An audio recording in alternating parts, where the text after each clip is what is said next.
we begin in a close embrace. I am leading Elvira to change the weight to the right foot, and from there on you can see that there is always the minimum distance available between my positioning of the feet and hers. Even though our tops are connected, we always have distance between our feet. So in that form, we can stay connected. That also gives my partner extra support, and also we have a necessary space to dance the adornos.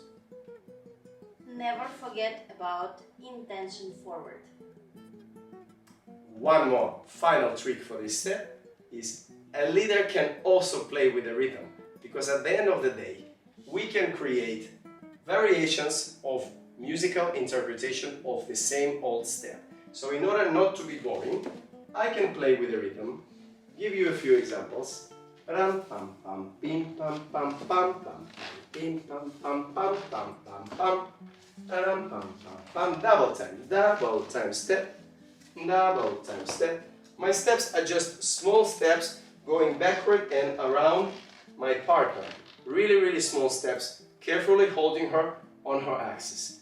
Let's take a look at this once again with the music. She's wonderful.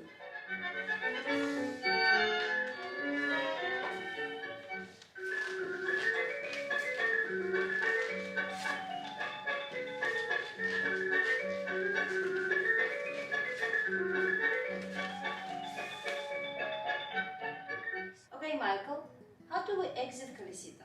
Well, it's actually simple because my partner is still on the same leg. I placed her over the right foot in the very beginning of Calicita. She's still in the same spot. So I think backward cross is the key element in Tango Vals. I enter using the backward cross, and after a few rounds of turning or just a little bit of turning, Elvira is still in the same place. So we can enter the next sequence of backward cross. Also, backward cross is compatible with salida. For example, we will enter into the backward cross, dance a little bit of Calicita, ram pam pam pam pam pam, ram pam pam pam, ram pam pam, and exit with the left foot into salida, into the cross.